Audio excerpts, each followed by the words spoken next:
Hi YouTubers and fight fans, fight viewers, Box Nation viewers and fans. This is a quick roundup video of all the fights that took place on the 15th of February at the COPPERBOX yesterday, last night. If I'm to be totally honest and a bit critical, I do think it was not so entertaining, this fight card. The big fights, the two big fights, or three fights, we'll start off talking about one of them, Bradley Skeet and Vivian Harris. Why I did a Bradley Skeet and Vivian Harris prediction when it wasn't one of the main fights, I'm not quite sure why I did that.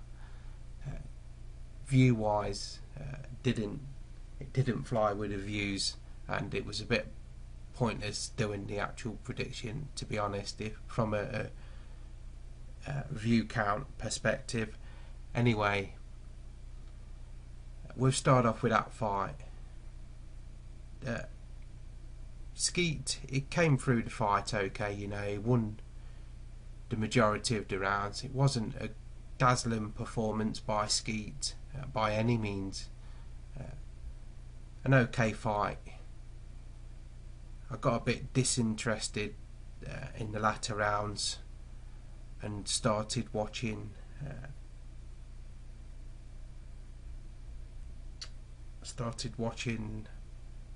terrestrial TV, started watching Splash, something on our TV, I think it's called Splash. So that's how interesting the fight was, in my opinion, for me that is. Some of you fight fans may have seen it different. Like I said, it wasn't one of the best cards that I've seen from Box Nation. So that's about all of my thoughts from the Skeet fight. Onwards and upwards for Bradley Skeet. He's an okay boxer, but I do think he's more than beatable. And speaking of beatable, that brings me on to my next opponent, T.Fury. He looked, you know what, he looked, I would say a bit overweight, but he looked 2 stone overweight, didn't he? Understandable. I mean,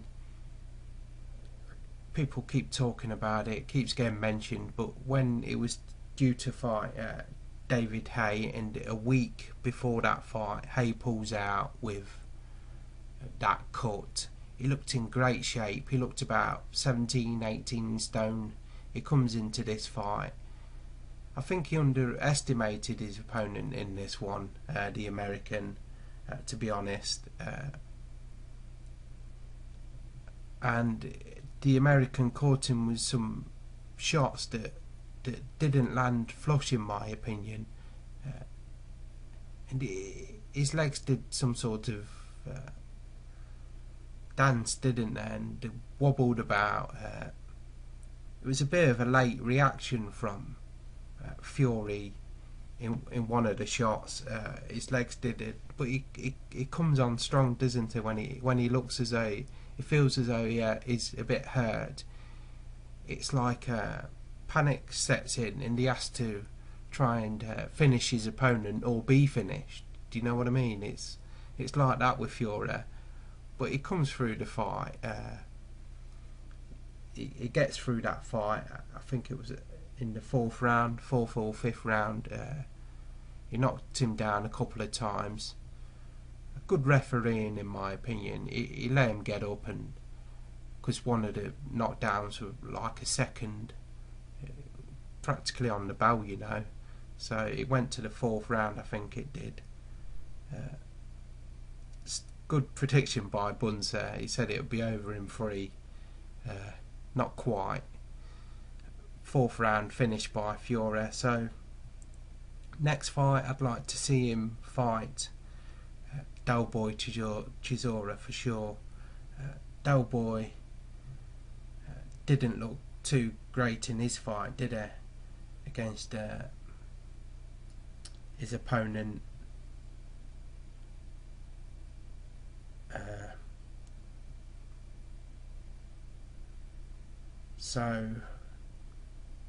But I think the better opponent that Del Boy Chisora faces, I feel as though we see the best from him. So I do feel he'll do a lot better against Tyson Fury, judging by Tyson Fury's performance. He needs to lose a stone, you know, in my opinion, minimum. 2 stone would be good. 2 stone, if he lost 2 stone, it'd be a good weight to last possibly the distance with Del Boy. I would like to see that fight again, Derek Chisora and Tyson Fury, because I feel Del Boy would give him a lot of more trouble. Just touching back upon Tyson Fury, after that performance against J.Abell, I feel he is more than beatable, you know. I mean, even the guy he's been sparring against, Fast Eddie Chambers, that, you know what, that would be a good matchup in my opinion, but I'm not quite sure what weight is Eddie Chambers at the minute. Is he due to change his weight again? I mean, it seems as though when he loses a fight, Eddie Chambers, he decides, you know, he changes his weight. I think his light heavyweight or something like that, isn't he, at the minute? So he possibly could go to fully fledged heavyweight to face Fury, but would that happen? I don't know. It would be interesting to see when Eddie Chambers is going to have a fight.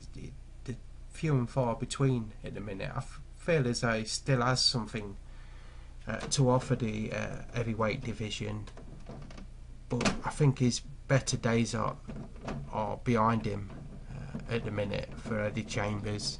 He just comes out and doesn't seem to be fully focused and interested, does he really? It's almost as you almost get the feeling he's falling out of love with the game, in my opinion. Hughie Fury, he just looks a bit, I'm being a bit critical here, but he looks a bit too slow, and he does all the basics okay, doesn't he? But he looks a bit slow for an heavyweight. You know, some heavyweights aren't the fastest in the world, are they? But he just looks a bit slow. He's got good ring movement. He cuts the ring off well, pressurises his opponents, and he's never in a rush, is he? He just looks a bit too slow for me. I mean, if I was to compare him with, for example, Anthony Joshua, then AJ would, you know, win hands down for me. He's the best heavyweight at the minute, Anthony Joshua, and they might be on a collision course, you know, to fight at some stage in the career. Be it could happen, you know, as short as 2015, in my opinion. That looks to be on a collision course, in my opinion. I just feel as though the fight will happen. It just isn't being called for yet, because obviously both fighters need a bit more experience, especially AJ. You know, Hughie Fury, I think it's his 11th, 12th fight now, so he's moving on a bit quicker. But AJ, you know, he's getting the fights in now, so it's just how many more fights will he have this year? I can see it being up to 4 to 5 fights minimum for him, if not more. But they need to be careful that they don't bring him out too many times and, you know, burn him out, as Larry Holmes would say. So T.Fury is looking okay, you know. He's winning it against his opponents. He's being made to look good because of the opposition he's facing. So that's why he looks pretty good. Nice body shots from T.Fury that finished his opponent in the fight on the 15th. So he's looking okay. Nothing can be more asked of him, can it? Sorry about that, my camera's just gone AWOL. So nothing can be more asked of him. That's about it, fans, for this this weekend's roundup of boxing. I have to say, I didn't watch all of the fights round by round, because a lot of this interest for me, I'm being a bit critical. I found Steve Bunce's comments more entertaining than some of the fights, to be honest. So thanks for watching as always. And Tyson Fury, you know, he is more than beatable judging on his last performance. And it after the fight and the interview, it didn't look to be too confident on his performance. Didn't say too much about it, to be honest. And I think it would be a bit disappointed on his performance, if I'm to be critical myself. He should be, because it wasn't the most convincing performance. It just left me thinking after that fight that he is more than beatable, and that chin has a big question mark on it for me. You know, so one of these days he's going to face a not so great opponent, and he's going to be put out, and he's going to just keep getting put down, and he's just going to get knocked out so bad that he won't be able to get up from it, you know. His guard is laughable, isn't it? He's got no guard. He had no guard in that fight whatsoever, and like I touched upon he underestimated his opponent. I feel his opponent was just looking for that one big punch knockout, and he almost found it and got found out, Fury. So thanks for watching as always, and let me know your thoughts of all the fights that took place. For me, not the most entertaining. Thanks for watching.